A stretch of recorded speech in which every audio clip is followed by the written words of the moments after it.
The night shift at Busan Spaceport was always quiet, but Kim Juno liked it that way. He worked alone in the repair bay, fixing broken ships while most people slept. The coffee maker in the corner was his best friend during these long hours. He had already finished his second cup and was thinking about a third. Juno wiped his greasy hands on his work clothes and looked at the crashed ship in front of him. Someone had brought it in earlier that day. The pilot was gone, but the ship was a mess. Burn marks covered the metal sides and one wing was completely broken.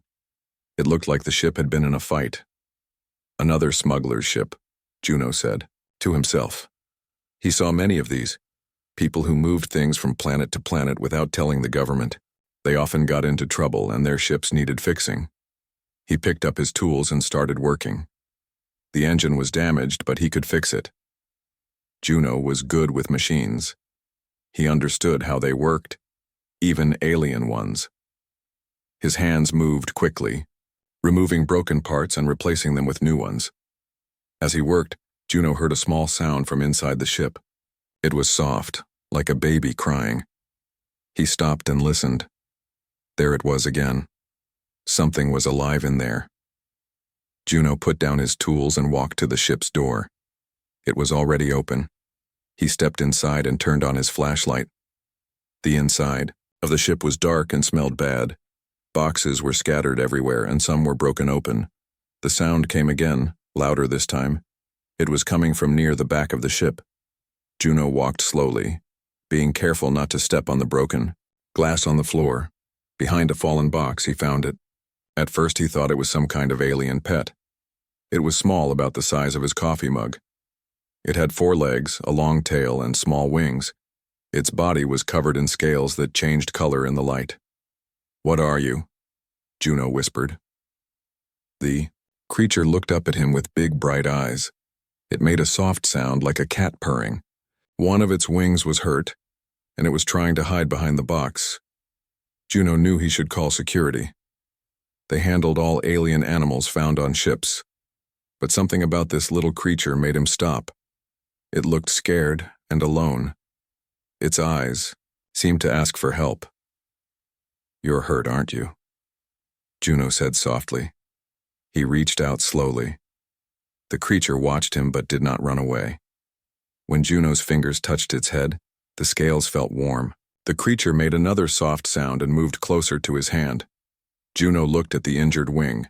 It was not broken, but it was bleeding a little. He could fix this. He had helped injured animals before.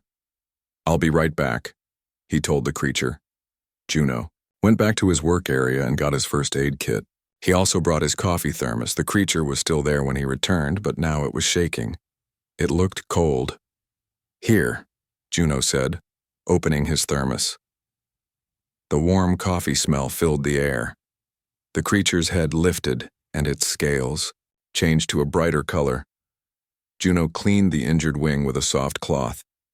The creature stayed still, as if it understood he was helping. When he was done, Juno sat back and drank some coffee. The creature moved closer to the thermos. It seemed to like the warm smell. "You want some?" Juno asked with a smile.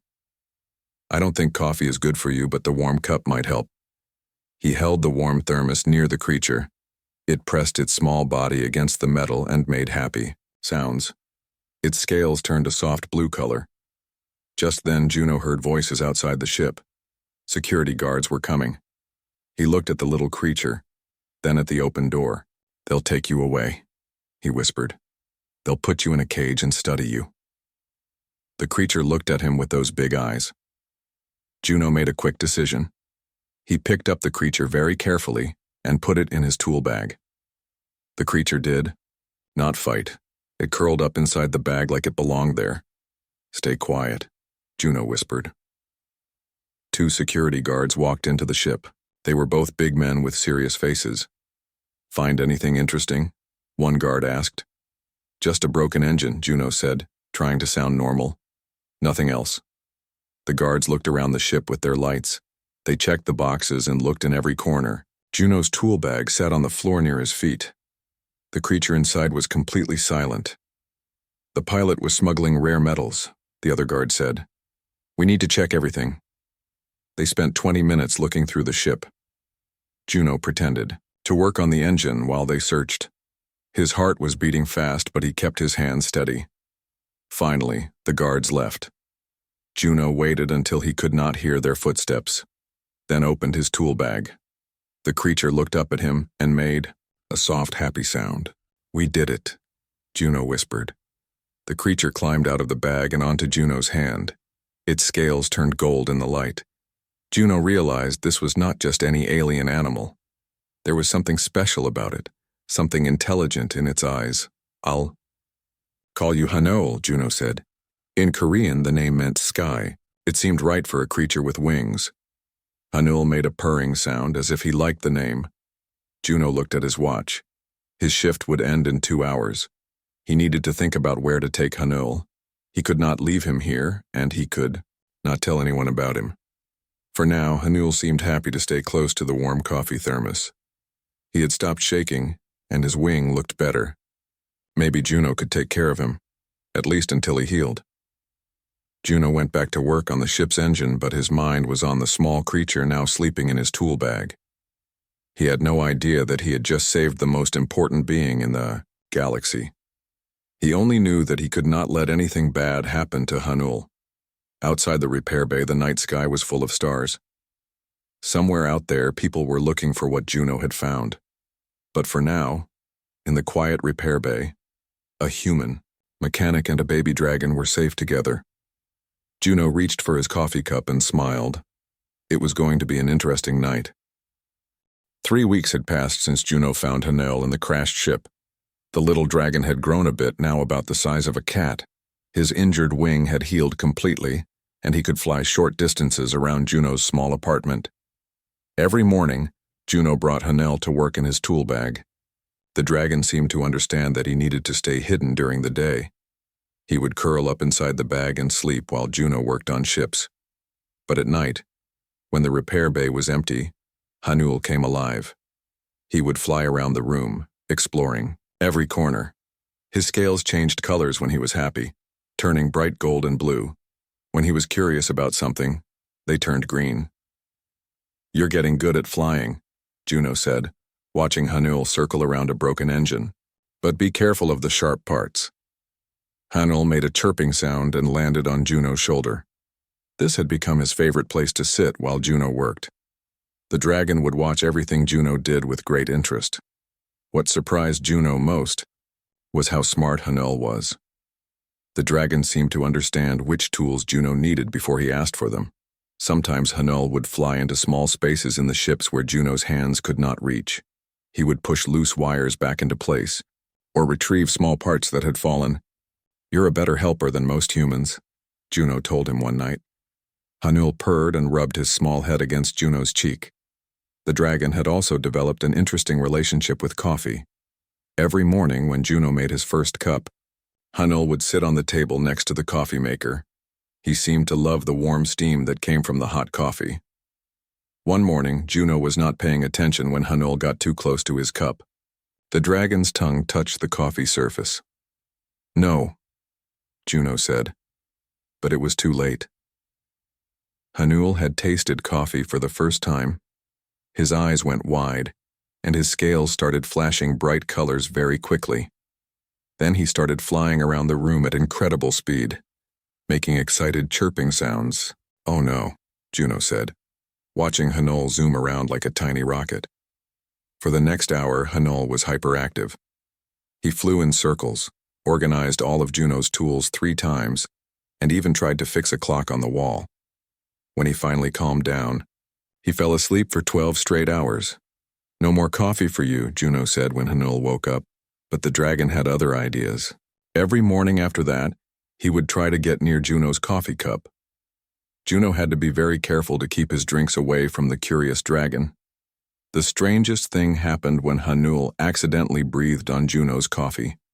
A small puff of energy came from the dragon's mouth, and the cold coffee became hot again instantly. "How did you do that?" Juno asked. Hanul looked as surprised as Juno. He tried to do it again, but nothing happened. It seemed to only work when he was excited or had been near coffee.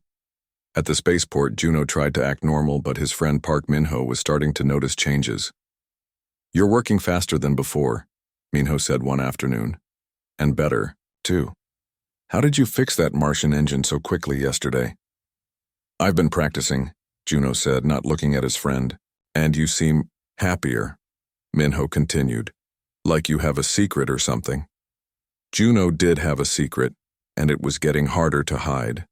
Hanul was growing smarter every day. The dragon had learned to understand human speech and even seemed to recognize different people by their voices. One night, Juno was working on a ship from the outer planets. The star charts were displayed on his computer screen, showing the ship's travel route.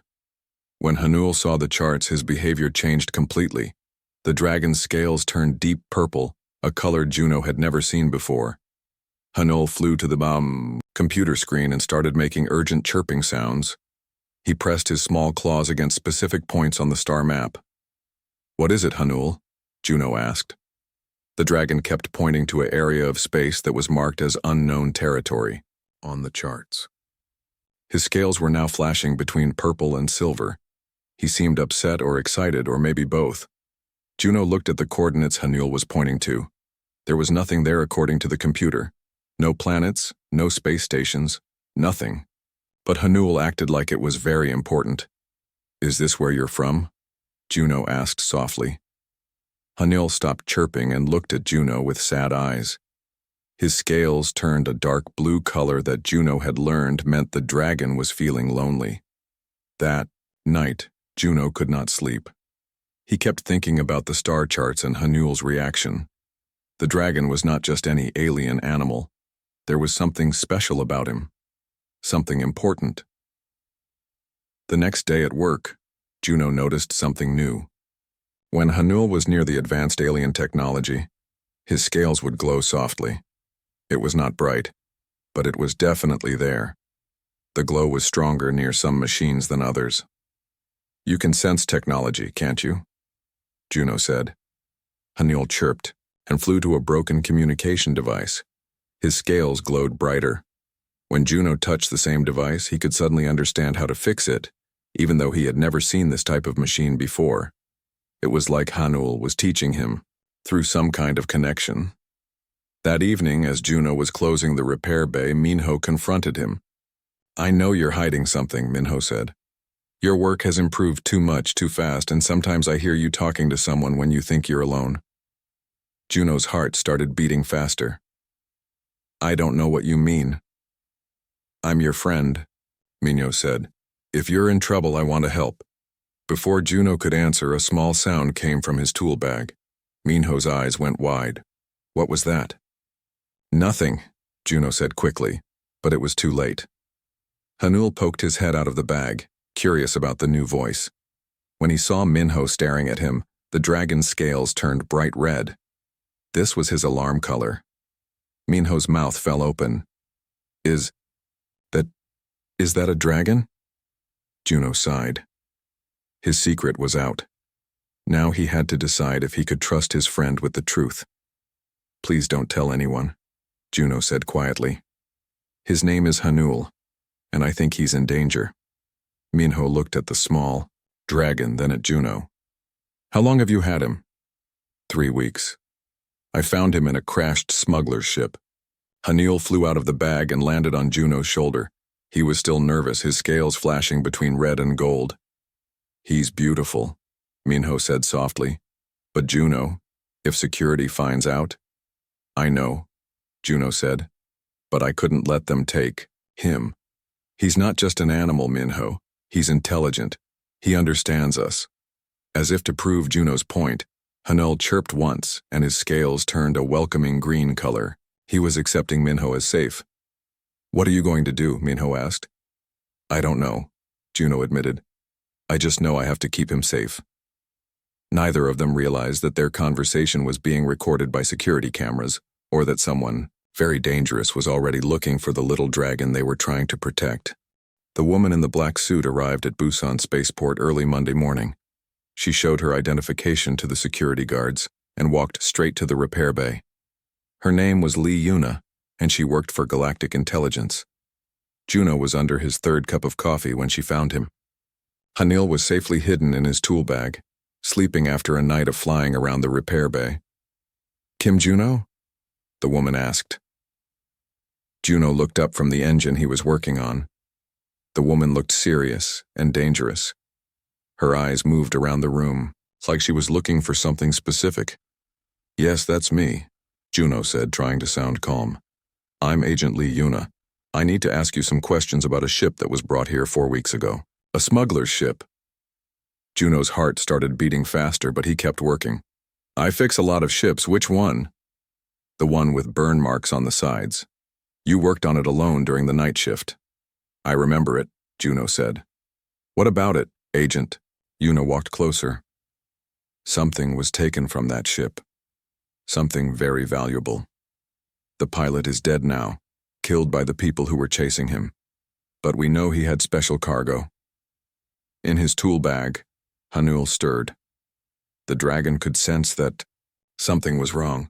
His scales were probably turning red, but Juno could not look to check. I didn't take anything, Juno said. I just fixed the engine. Really? Agent Yuna opened a tablet and showed Juno a video. It was from the security cameras. The video showed Juno putting something small in his tool bag the night he found Hanul. Juno's mouth went dry. He had been caught. What did you put in your bag that night? Agent Yuna asked. Before Juno could answer, his tool bag moved. A small chirping sound came from inside. Agent Yuna's eyes went wide. Show me, she said, her hand moving to the weapon. On her belt. Juno had no choice. He opened his tool bag and Hanul poked his head out. When the dragon saw the strange woman, his scales turned bright red and he made a warning sound. Agent Yuna stepped back, her face full of surprise. By the stars, she whispered, you actually have him. Have who? Juno asked, but he was starting to understand that Hanul was more important than he had thought. That is Prince Hanul of the Draconic Sovereignty, Agent Yuna said, the last heir to the most powerful empire in the galaxy. Juno looked at the small dragon on his shoulder. Prince? Agent Yuna sat down heavily in a chair. I've been looking for him for months. His family was killed in a coup led by General Quan Tahyun. The general wants to rule the Draconic Sovereignty, but he can't do it legally while the prince is alive. So you're here to take him? Juno asked, holding Hanul protectively. No, Agent Yuna said. I'm here to help him. I work for the Loyalist forces. We want to put Prince Hanul back on his rightful throne. Hanul made a soft sound and his scales turned purple. It was the same color they had turned when he saw the star charts showing his home territory. He understands you, Juno said. Of course he does. Dragons are highly intelligent, but Prince Hanul is special even for a dragon. He's the first prince in 1,000 years to bond with another species. Bond? Agent Yuna looked at Juno with new respect. You don't even know, do you? The prince has bonded with you. It's something that happens very rarely. Dragons only bond with beings who have pure hearts and natural mechanical skills. Juno felt Hanul rub his small head against his neck. What does that mean? It means he trusts you completely. It also means he's shared some of his abilities with you. Haven't you noticed that you can fix things better now? That you understand alien technology easier? Juno had noticed. Over the past few weeks, his work had become almost effortless. He could look at a broken machine and instantly know how to repair it, even if he had never seen that type of machine before. How is that possible? Juno asked. Dragon bonding is ancient magic, older than most civilizations. When a dragon bonds with someone, they share knowledge and abilities. But it only works if both beings choose it freely. Just then, alarms started, ringing throughout the spaceport. Emergency lights flashed red, and a voice on the speakers announced, Security alert. All personnel to emergency stations. Agent Yuna jumped up and looked out the window. In the sky above the spaceport, dark ships were appearing. They had the symbol of General Taehyun's rebel forces painted on their sides. They found us, Agent Yuna said. We need to move now.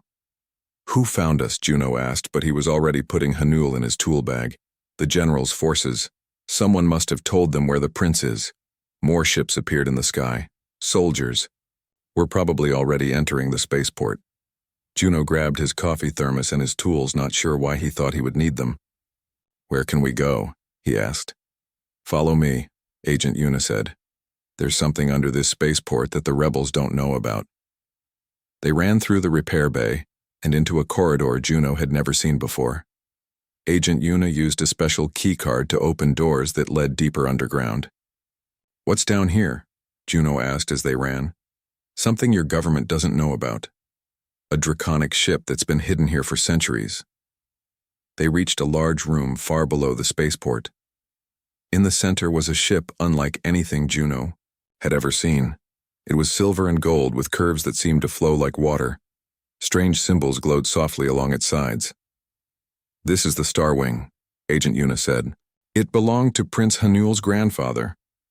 Hanul poked his head out of the tool bag and made excited chirping sounds. His scales turned bright gold when he saw the ship. "Can it still fly?" Juno asked. "That's where you come in," Agent Una said. "Draconic ships only work for dragons and their bonded partners. I can't even start the engines, but you might be able to."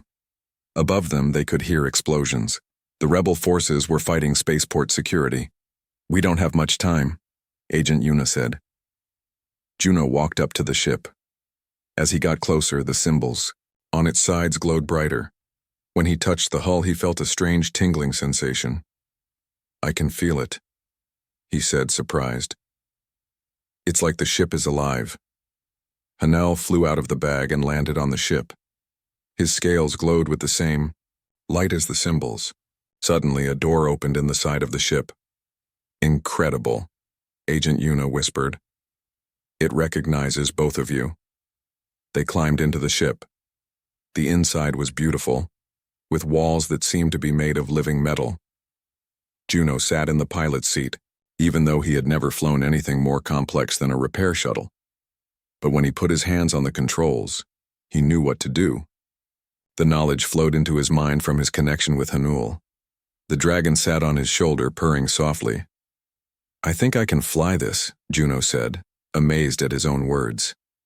Agent Una strapped herself into a seat. "Then let's get out of here." The ship's engines came to life with a sound like singing. Above them, a hidden door in the spaceport floor opened. Juno guided the ship upward, past the surprised rebel soldiers, and into the star-filled sky. As they flew away from Earth, Juno realized his quiet life as a mechanic was over. He was now part of a galactic war, bonded to a dragon prince and piloting a ship powered by ancient magic. He reached for his coffee thermos with one hand while steering with the other. If he was going to save the galaxy, he was going to need a lot more coffee. Behind them, General Tai Hyun's ships gave chase, but the Star Wing was faster than anything they had. For now, Prince Hanul was safe. But Juno knew this was just the beginning. The Star Wing flew through space faster than any ship Juno had ever seen. Stars blurred past the windows as they raced away from Earth. Behind them, General Taehyun's ships were falling further behind, unable to match their speed. Juno was amazed at how easy it was to pilot the dragon ship. The controls seemed to respond to his thoughts as much as his hands. Hanul sat on his shoulder, and Juno could feel the connection between them growing stronger. "Where are we going?" Juno asked Agent Una. "To the hidden base of the Loyalist forces," she replied. "It's in the asteroid belt near Jupiter. We have other survivors there, people who want to help Prince Hanul take back his throne." As they flew, Agent Una explained more about the draconic sovereignty. It was an empire that had existed for thousands of years, hidden from most other species in the galaxy. Dragons had advanced technology that seemed like magic to other races. But they had one weakness, Agent Una said. They became too traditional. They stopped learning new things and stopped adapting. That's how General Taehyun was able to start his rebellion. Juno listened while drinking coffee from his thermos. Hanul watched him drink and made small chirping sounds. The dragon had been trying to get more coffee for weeks, but Juno was careful to keep it away from him. "What makes humans different?" Juno asked. "You don't give up when something is broken," Agent Una said with a smile. "You figure out how to fix it, even if you have to use spare parts and creativity. Dragons respect that." 2 hours later, they reached the asteroid base. It was hidden inside a large rock, completely invisible from the outside. The Star Wing's sensors found the secret entrance automatically.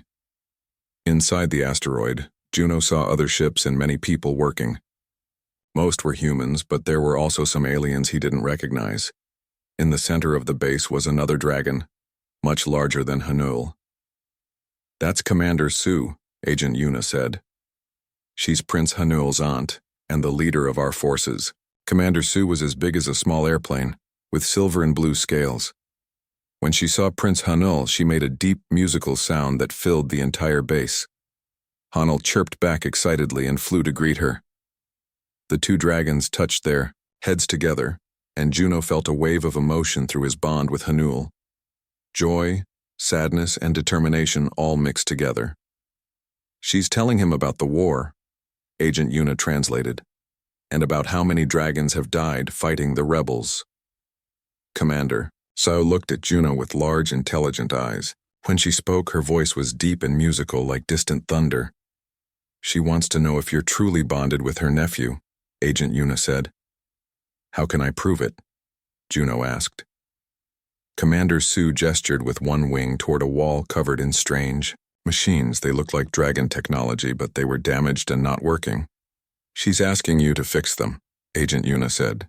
"Only someone with a true dragon bond can repair draconic technology." Juno walked over to the machines. They were more complex than anything he had ever seen, but when he touched them, he began to understand how they worked. It was like reading a book written in his own language. With Hanul on his shoulder, Juno started working. His hands moved quickly, guided by knowledge that came from his bond with the little dragon. He rearranged crystals, reconnected energy flows, and adjusted settings that had been wrong for years. One by one, the machines came back to life. Lights began to glow, and soft humming sounds filled the air. The people in the base gathered around to watch, amazed at what they were seeing. "Incredible," said Park Minho. Juno turned around, surprised. His friend was standing there, wearing the uniform of the Loyalist forces. "Minho? How did you get here?" "Agent Yuna contacted me after you left," Minho said. "She told me everything. I volunteered to help." "But this is dangerous," Juno said. "You're my friend," Minho replied. "And besides, someone needs to keep you supplied with coffee." Minho held up a large container of coffee beans. "I brought the good stuff from Earth." For the first time in days, Juno smiled. Then he had an idea. "Agent Yuna, can dragon technology be combined with human technology?" "What do you mean?" "I mean, what if we took human engineering and mixed it with dragon magic? Could we make something new?" Commander Sue made an interested sound. Agent Yuna looked thoughtful. "It's never been tried," she said. "Dragons have always done things the traditional way." "But I'm not a dragon," Juno said. "I'm a human mechanic who thinks differently." Over the next week, Juno worked with Commander Sue and the other engineers. In the base, they took apart human ships and dragon ships, learning how each type of technology worked. Then they began building something new. Juno's coffee addiction became an important part of the work. He found that caffeine helped him focus on the complex mental connection needed to control dragon technology. The more coffee he drank, the better. He could interface with the magical systems. Hanul grew larger during this time, now about the size of a dog. His abilities were getting stronger too. He could breathe energy that powered machines, and his scales could store and release electrical power. "You're becoming quite the team," Agent Yuna observed, watching Juno and Hanul work together on a new type of engine. The engine they built was smaller than a dragon engine, but more powerful than a human one. It used crystals powered by dragon energy, but controlled by human-style computers. It was the best of both technologies. But their peaceful work was interrupted when the base's alarm started ringing. Enemy ships had found them. "General Taehyun's fleet," Commander Sue announced. "They're attacking." Through the base's windows, Juno could see dozens of dark ships approaching. They were firing weapons that lit up the asteroid field like deadly fireworks. "We need to evacuate," Agent Yuna said. "No," Juno said, surprising everyone. "We need to fight back." He looked at the hybrid ships they had been building. There were only 3 of them, but they were ready to fly. These ships are faster and more powerful than anything the rebels have, Juno continued. We can win this battle. Commander Sue looked doubtful, but Prince Hanul chirped loudly, and his scales turned bright gold. He was agreeing with Juno. The prince believes in you, Commander Sue said through Agent Yuna. Very well, we fight. Juno climbed into the pilot seat of the lead hybrid ship. Hanul took his place on Juno's shoulder, and Minho strapped himself into the co-pilot seat with a large thermos of coffee. Ready? Juno asked his friend. Let's show these rebels what humans can do. Minho replied. The 3 hybrid ships launched from the asteroid base and flew straight toward General Taehyun's fleet. The enemy ships were expecting traditional dragon tactics, but Juno had learned something different from his years as a mechanic. When something is broken, you don't follow the old rules. You find a new way to fix it. The battle was about to begin, and Juno was ready to show the galaxy that humans and dragons together could accomplish anything. He took a long drink of coffee and smiled. This was going to be interesting. The space battle above the asteroid belt was like nothing the galaxy had ever seen before. General Taehyun's rebel ships expected to fight traditional dragon vessels, but Juno's hybrid ships moved in ways that confused and surprised them. Look at them trying to predict our movements, Minho said from the co-pilot seat, watching enemy ships fire at empty space where they thought the hybrid ships would be. Juno smiled and took another sip of coffee. The caffeine helped him maintain the mental focus needed to control the ship's dragon-powered systems while using human-style tactical thinking. On his shoulder, Prince Hanul was now almost as large as a house cat. His scales glowed bright blue as he channeled power into the ship's weapons. The bond between him and Juno had grown so strong that they could share thoughts and reactions. Enemy dreadnought approaching from the left, Agent Yuna reported from the second hybrid ship. Juno saw the massive rebel vessel. It was 10 times larger than their small ships, covered in heavy armor and bristling with weapons. A traditional dragon attack would have been a direct assault, but Juno had a different idea. Minho, remember how we used to fix the old engines that everyone said were hopeless? You mean the ones we had to completely rewire using spare parts? Minho asked with a grin. Exactly. Same principle here. Instead of attacking the dreadnought's weapons or engines, Juno flew his ship directly at the vessel's communication array. It was a small target that most warriors would ignore, but Juno knew that without communications, the massive ship would be blind and unable to coordinate with the rest of the fleet. Hanul breathed a focused beam of energy that cut through the array like a hot knife through butter. Immediately, the dreadnought began firing wildly in all directions, unable to tell friend from enemy. Brilliant, Agent Yuna called over the radio. The rebels are shooting at their own ships. Commander Sue's voice came through the communication system, speaking in the musical dragon language. Agent Yuna translated. She says she's never seen tactics like this. The enemy is completely confused. But the battle was far from over. More rebel ships kept arriving, and General Taehyun's personal flagship appeared at the edge of the asteroid field. It was a captured dragon warship, painted black and bristling with stolen technology. That's the Darkwing, Agent Yuna said grimly. The general took it when he killed Prince Hanul's parents. Hanul made a deep, angry sound that Juno felt through their bond. The little dragon's scales turned dark red, and the ship's power systems responded to his emotions by increasing their output. Easy, partner, Juno said softly. We'll get it back, but we need to be smart about it. The Darkwing was heading straight for the asteroid base where the Loyalist refugees were hiding. If it reached them, hundreds of innocent people would die. Need to stop that ship, Juno said. How? Minho asked.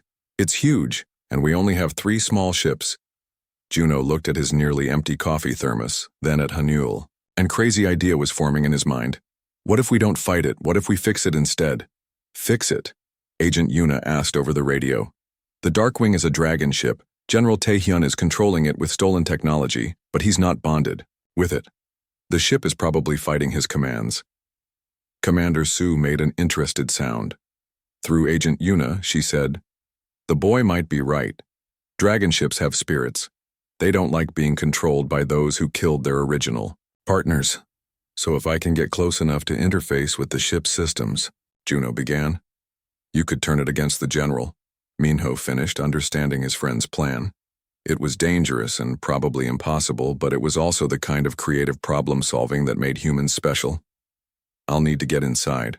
The ship, Juno said. And I'll need a lot of coffee. Minho reached into his emergency supply and started preparing the strongest coffee mixture he could make. This will either give you superpowers or stop your heart, he said, handing Juno a cup of the dark liquid. Juno drank it in one gulp and felt his senses sharpen immediately. The bond with Hanul became so clear that he could feel the dragon's heartbeat as if it were his own. The three hybrid ships flew toward the Darkwing in a tight formation. The enemy vessel's weapons tried to track them, but Juno's enhanced reflexes made the ship dance between the energy beams like it was performing a ballet. As they got closer, Juno could see the Darkwing's hull was scarred and damaged. General, Taehyun had been forcing the dragon ship to do things it was never designed for, and the vessel was dying.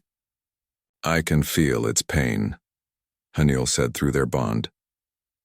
It was the first time the dragon had spoken directly into Juno's mind, and the experience was startling. But there was no time to be amazed. Juno guided their ship to a maintenance port on the Darkwing side. It was a tiny opening barely large enough for their hybrid vessel to fit through. You're going to dock with an enemy warship? Minho asked, his voice high with worry. Trust me, Juno said. The hybrid ship slipped through the maintenance port and into the Darkwing's internal docking bay. Immediately, alarms started ringing throughout the enemy vessel.